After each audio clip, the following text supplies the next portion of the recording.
जय माता रानी दोस्तों, मैं नीता आपका अपने चैनल नीता विक्रम में स्वागत करती हूँ। माँ जगदम्बा के नाम का जयकारा लगाएं, कमेंट सेक्शन में जय माँ शेरा वाली ज़रूर लिखें।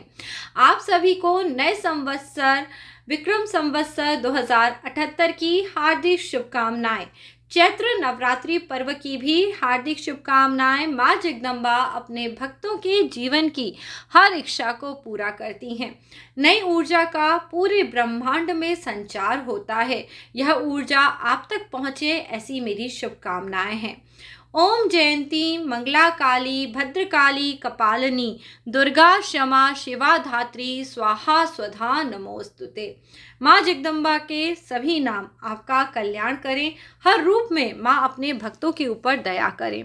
आज हम बताने वाले हैं आपको चैत्र नवरात्रि में घट स्थापना का शुभ मुहूर्त क्या है, प्रतिदिन आपको किस प्रकार से पूजा पाठ करनी है, पूजा का सभी सामान क्या क्या आपको चाहिए, पूजा की आसान विधि जिससे कि आप इस नवरात्रे में माता जगदम्बा को प्रसन्न कर पाएं।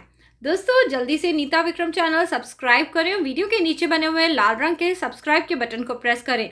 बाजू में बनी हुई घंटी के आइकन को प्रेस करें। इससे व्रत पूजा पाठ की सब जानकारी आपको निःशुल्क प्राप्त होगी। 13 अप्रैल 2021 की तारीख मंगलवार का दिन, चैत्र माह के शुक्ल पक्ष की प्रतिपदा के दिन पे माँ जगदम्बा आप सभी के घरों में घोड़े पे सवार होके आ रही हैं। मंगलवारी चैत्र पक्ष की प्रतिपदा की तिथि है, इसलिए इस दिन पे आपको सुबह सुबह हनुमान जी का ध्यान ज़रूर करना है।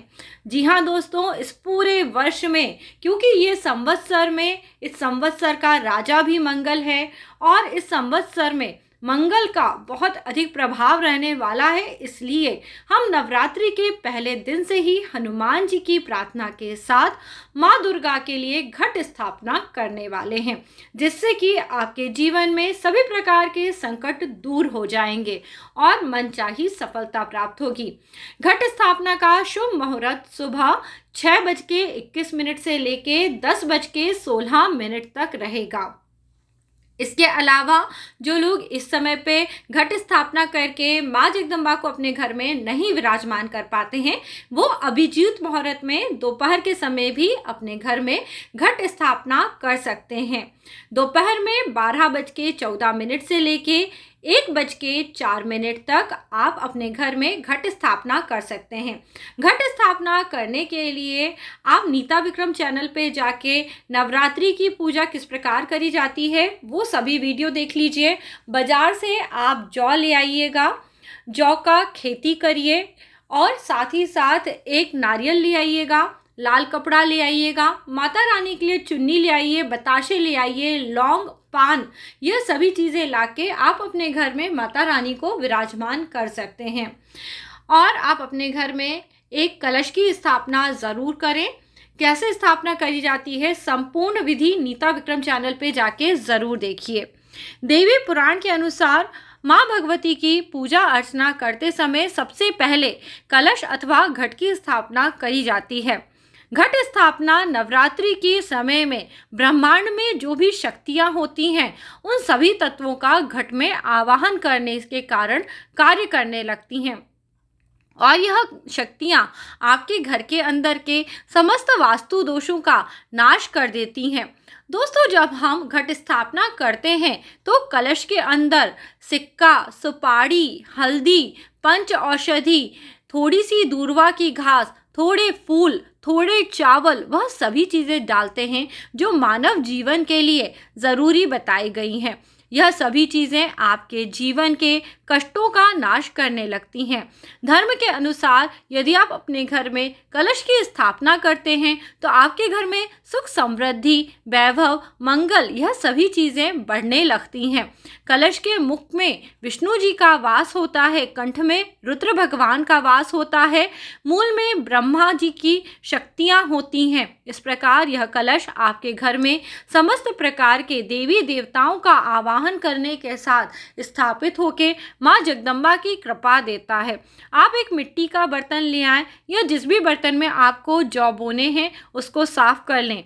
जौ को रात के समय ही यानी आज रात ही पानी में भिगो दें और सुबह उठ के इन जौ का मिट्टी में या बालू में रोपण करना चाहिए। कलश बनाने के लिए लोटा आप सोने, चांदी, तांबे या मिट्टी का ले सकते हैं। ऐसा लोटा लेना चाहिए जिसके अंदर छेद न हो। ऐसा कोई भी बर्तन जिसमें छेद न हो उस तरह का बर्तन ले लें। कलश के अंदर सादा जल, थोड़ा गंगा जल भरें। कलश के मुंह पे मौली लगा दें और इसके अंदर साबुत सुपारी, दूर्बा की घास, कुछ सिक्के, आपके पास कोई रत्न आभूषण हो वो रखें। अशोक अथवा आम के पत्ते रखें और उनके ऊपर लाल कपड़े में बंधा हुआ मौली के साथ, जिसे हम बांध देते हैं, नारियल रखें। कलश के ऊपर ढक्कन रखें और उसके ऊपर थोड़े चावल रख के इस नारियल की स्थापना करें और इस प्रकार से यहाँ पे फूल माला चढ़ाएं तो आपके घर में घट स्थापना होगी और माँ जगदम्बा आप सब पे कृपा करेंगी। कलश के ऊपर ओम का चिन्ह, स्वास्तिक का चिन्ह और त्रिशूल का चिन्ह, यह सभी चीज़ें आप बना सकते हैं। मैं अपने घर में जब कलश स्थापना करती हूँ तो सामने के जो स्थान होता है कलश का, वहाँ पे स्वास्तिक बनाती हूँ और पीछे की तरफ त्रिशूल बनाती हूँ।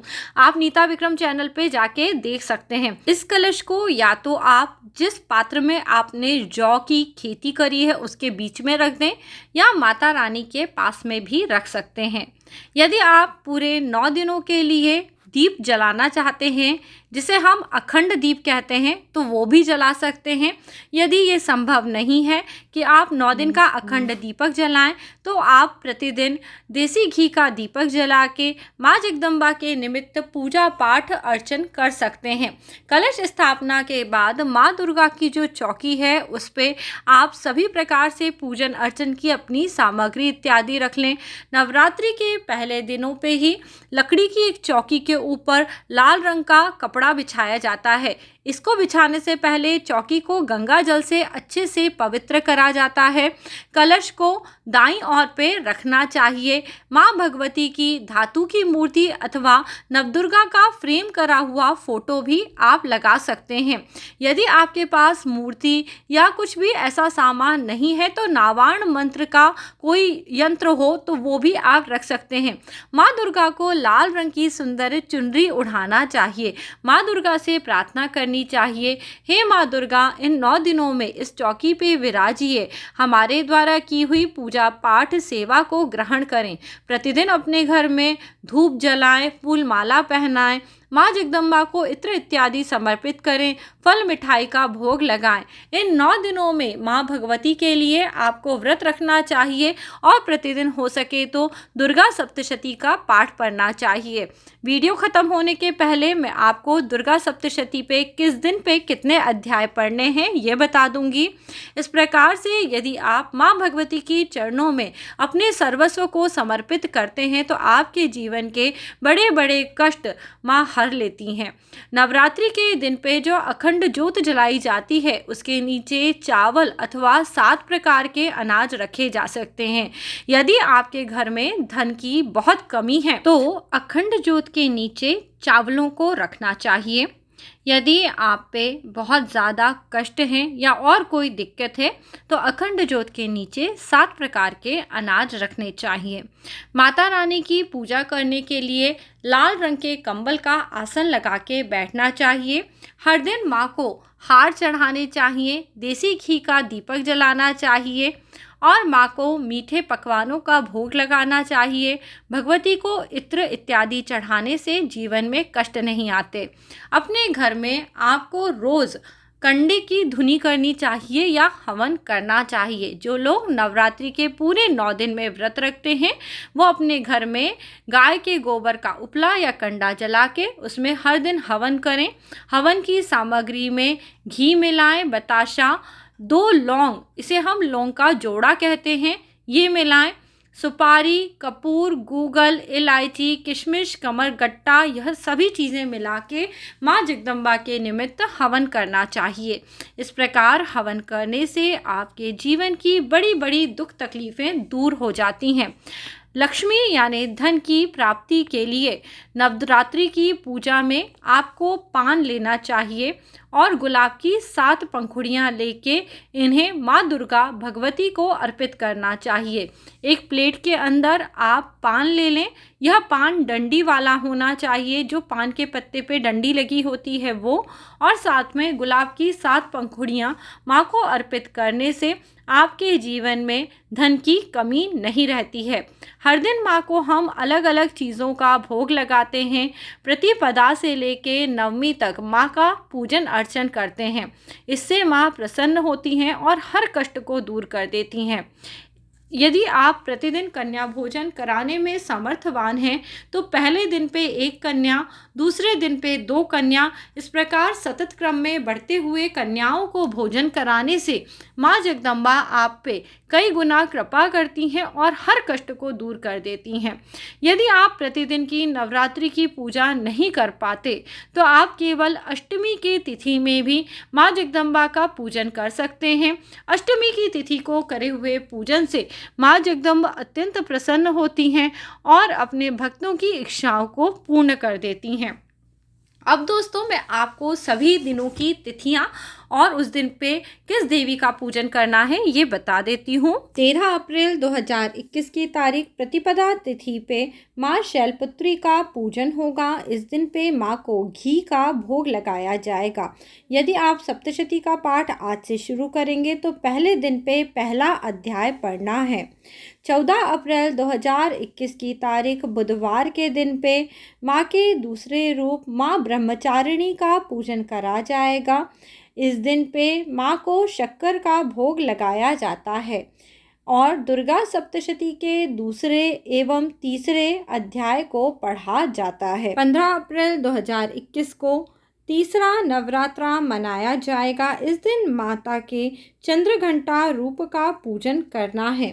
इस दिन पे माँ को दूध का एवं दूध से बनी हुई मिठाई का भोग लगाएंगे और सप्तशती के चौथे अध्याय को पढ़ा जाएगा। 16 अप्रैल 2021 की तारीख शुक्रवार के दिन पे माँ के कुष्मांडा रूप का पूजन करा जाएगा।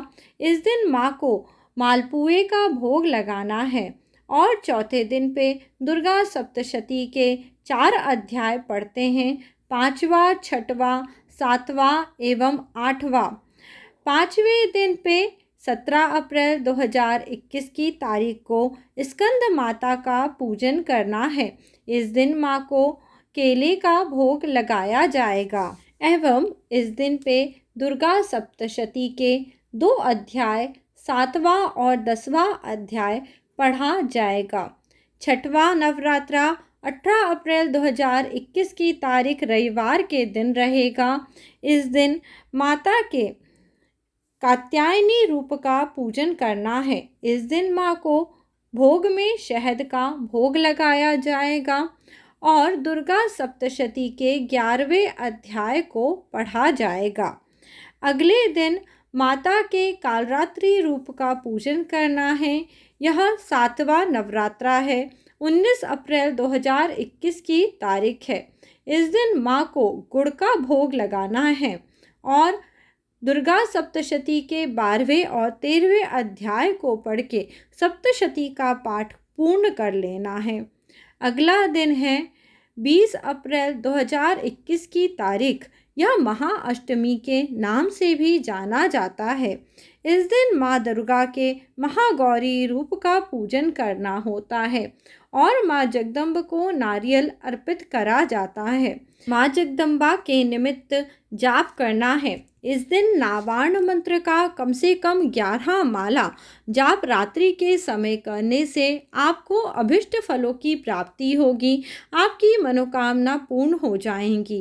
रात में 11 बजे से लेके 2 बजे के बीच में संपूर्ण दुर्गा सप्तशती का पाठ करना अथवा नावार्ण मंत्र का जाप करने से आपकी हर इच्छा पूरी हो जाएगी।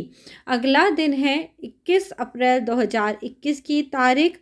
यह महान महानवमी एवं श्री राम नवमी के नाम से मनाया जाता है। इस दिन माता सिद्धिदात्री का पूजन करके नवरात्रि के 9 दिनों का पूजन करा जाएगा, जो इस दिन पे पूर्ण हो जाएगा, क्योंकि नवरात्रि की नवमी तिथि इस दिन दोपहर में ही समाप्त हो जाएगी। इसलिए इस दिन के बाद आप अपने व्रत को खोल सकते हैं। आपके नवरात्रि के व्रत पूरे हो जाएंगे। इस प्रकार संपूर्ण विधि विधान के साथ नवरात्रि का पूजन अर्चन करने से आपकी हर प्रकार की इच्छा पूर्ण हो जाएगी। आपके जीवन में सुख सौभाग्य के योग बनेंगे और हर मनोकामना अवश्य पूरी होगी। जगदम्बा के नाम का जयकारा फिर से लगाएं। जय माता रानी। दोस्तों, इसी प्रकार नीता विक्रम चैनल पे बने रहें। अगली बार एक नया वीडियो लेके आपसे जल्दी ही मिलूंगी। जय माता रानी दोस्तों।